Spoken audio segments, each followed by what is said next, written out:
आगे आज सुखदेव जी परीक्षित जी से अंतिम दिन की कथा का वर्णन करेंगे। उसके पहले थोड़ा सा कीर्तन और कीर्तन के पश्चात आगे की कथा मैं निवेदन करूंगा।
भगवान की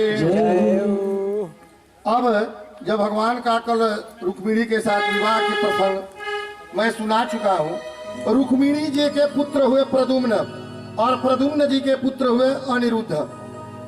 सुखदेव जी बताते हैं कि हे राजा परीक्षित, भगवान की और शादियों का वर्णन करते हुए बताते हैं, कथा आती है स्यमंतक मणि की, क्योंकि स्यमंतक मणि में ही दो विवाह छिपा हुआ है इस कहानी में।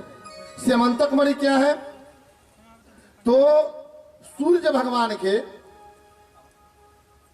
एक मित्र थे जिनका नाम सत्राजित था। सत्राजित को सूर्य भगवान एक मणि दे दिए थे। और इस कथा की एक और खूबी है, जो भादों के अजोर की चौथ की चांद देख लेता है उसको कलंक लगता है, और ये कथा सुन लेने पर वो कलंक से निवृत्त हो जाता है। भगवान को भी लांछन लगा है। सत्राजित जब वो मणि लेकर के, इतनी उस मणि में चमक थी और उसकी खूबी क्या थी कि ये हमेशा 8 पल सोना प्रतिदिन देता था। एक दिन एक भगवान कृष्ण के दरबार में जाते हैं सत्राजित, और जा करके ये जब प्रकाश देखते हैं भगवान तो कहते हैं कि सत्राजित ये बड़ा सुंदर प्रकाश है, और ये आप भगवान ठाकुर जी को अर्पित कर दीजिए, नारायण जी को दे दीजिए। कहा कि मैं नहीं दूंगा, और चला गया। उनका भाई जो था उसका नाम प्रसेनजीत है। प्रसेनजीत वो मणि को लेकर के जंगल में जाते हैं और उनको एक शेर मार करके, चमक दे करके शेर मार देता है और प्रसेनजीत की मृत्यु हो जाती है। सत्राजित ने कहा कि हो ना हो, कृष्ण ने ही ये मणि मांगा था और मैंने वो मणि नहीं दिया, इसलिए इन्होंने ही मेरे भाई को मार करके और मणि ले लिया। भगवान कृष्ण के ऊपर ये कलंक लग जाता है कि इन्होंने ही मारा और मार करके मणि लिया है। भगवान बड़े फेरे में पड़ जाते हैं,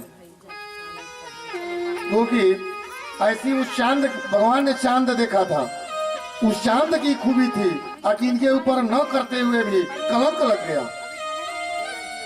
भगवान स्वयं मणि की खोज में जाते हैं, अपने गणों के साथ, अपने मित्रों के साथ, अपने सैनिकों के साथ। जो ही वो खोजने के लिए जाते हैं तो देखते हैं कि आगा प्रसेनजीत का मृत शरीर है और वहां बाघ से युद्ध हुआ है, बाघ ने मारा है। उसी चिन्ह को देखते देखते भगवान कृष्ण आगे बढ़ते हैं। आगे बढ़कर देखते क्या है कि एक गुफा है और उस गुफा में शेर का पग दिखाई देत रहा है और शेर को मार करके कोई इस गुफा में लेकर चला गया है। अपने मित्रों और शुभचिंतकों से कहते हैं, भगवान ये देखो हम इस गुफा में प्रवेश कर रहे हैं और इसी में मणि होगी, क्योंकि वहां पर प्रसेनजीत को मारा और यहाँ पर वो शेर जब लेकर के आए तो शेर को किसी ने मार दिया। भगवान अंदर जाते हैं, भगवान को देख करके उनके जितने बाल बच्चा है उसमें एक ऋक्ष रहता था, ऋक्षराज। जो ऋक्षराज उनका नाम जामवंत है, वो रामाकुल से ही बैठा था। भगवान के साथ घनघोर युद्ध होता है। उस युद्ध में भगवान की विजय होती है। अंत में ऐसा एक प्रहार करते हैं भगवान ऋक्षराज जामवंत पर, उनको याद आ जाता है, क्योंकि ऋक्षराज कहे थे रामावतार में भगवान राम से कि हे प्रभु, सभी लोगों का तो युद्ध करते करते शरीर का दर्द दूर हो गया, लेकिन मैं नहीं किया इसलिए मेरे शरीर में दर्द है, तो मेरा दर्द कब दूर होगा? मैं लड़ने के लिए ही मेरे शरीर में दर्द है। तो भगवान ने कहा कि जब द्वापर आएगा और मैं कृष्णा अवतार लूंगा तो तुम्हें इतना युद्ध में लड़ाऊंगा कि तुम्हारा सब दर्द दूर हो जाएगा। भगवान को पहचान जाते हैं जामवंत जी और भगवान के चरणों में गिर जाते हैं और गिर करके कहते हैं कि प्रभु मुझसे बड़ा गलती हो गया, आपसे युद्ध नहीं मुझे करना चाहिए था। भगवान ने कहा ये सब वरदान का फेर है, मैं वरदान दिया था इसलिए वरदान को पूरा किया। भगवान कहे कि वो जो तुम्हारे घर में चमक रहा है स्यमंतक मणि, वो मुझे आप दे दीजिए। ऋक्षराज कहता है कि प्रभु ये मणि तो मैं दूंगा, लेकिन एक शर्त है। भगवान ने कहा कि क्या शर्त है? तो जामवंत जी ने कहा कि एक मेरी लड़की है जिसका नाम जामवंती है, आप जामवंती से विवाह कर लीजिए। भगवान ने कहा कि मैं कर लूंगा। जामवंती से विवाह भगवान करते हैं और कन्यादान में वही वो मणि दे देते हैं। जामवंत जी जामवंती जी को लेकर के वो द्वारिकापुरी में आते हैं और मणि लेकर के सत्राजित के पास पहुंचते हैं। और ऋक्षराज क्या कहा? जाने तुम सर्वभूतानां प्राणवो जो सहो बलवो विष्णु पुराण पुरुषं परमविष्णु मधीश्वरम्। हे प्रभु, आप संत ज्ञानी महात्माओं के प्राणनाथ हैं और मेरे भी हैं, और मेरी पुत्री को आप ले जाइए। ये मणि लेकर के वो सत्राजीत के पास भगवान जाते हैं और सत्राजीत को देकर कहते हैं कि देखो मैंने ये मणि नहीं चुराई थी, मेरे ऊपर जो लांछन आपने लगाया वो गलत था। ये आपके भाई को एक शेर ने मारा, शेर को जामवंत ने मारा और वो मणि मैं लेकर के आया हूं और उनके पुत्री के साथ विवाह भी कर लिया। सत्राजित लज्जित हो जाता है, वो भी भगवान के आगे हाथ जोड़ करके प्रार्थना करता है कि हे प्रभु एक मेरा भी आग्रह है। भगवान ने कहा कि क्या? तो मेरी पुत्री जिसका नाम सत्यभामा है आप उसके साथ विवाह कर लीजिए। तो फिर अगला विवाह भगवान सत्राजीत की पुत्री सत्यभामा से उसी समय कन्यादान ग्रहण कर लेते हैं और वो मणि पुनः जो लौटाए थे वो भी कन्यादान में दे देते हैं। आगे कथा, भगवान को पता चला कि एक भौमासुर राक्षस है और उसके कैद में बहुत से संत महात्मा ऋषि धार्मिक राजा बहुत सी कन्याओं का वो हरण करके अपने कारागार जेल में रखा है।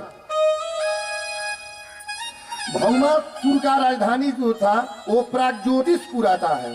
उनका नाम प्रागज्योतिषपुर नगर का नाम था जहां का वह राजा था।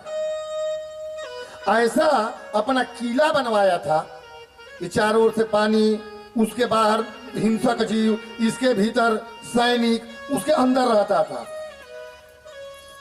भगवान उसमें प्रवेश कर जाते हैं, सबको मारते हैं और भौमासुर का भी वहीं पर वध कर देते हैं। भौमासुर भी मारा जाता है। जब जेल में जाते हैं भगवान छुड़ाने के लिए लोगों को, तो सभी संत ऋषि महात्माओं को छुड़ा करके जब एक कारागार में पहुंचते हैं तो हम देख रहे हैं कि सब 16,000 कुंवारी लड़कियों को बंद किया था विवाह करने के लिए।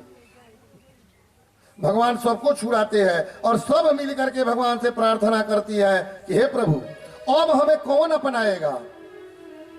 सब लोग कहेंगे कि तुम तो भौमासुर की पत्नी बन करके रह रही थी, मैं अभागिन हो जाऊंगी, अविवाहित रह जाना पड़ेगा।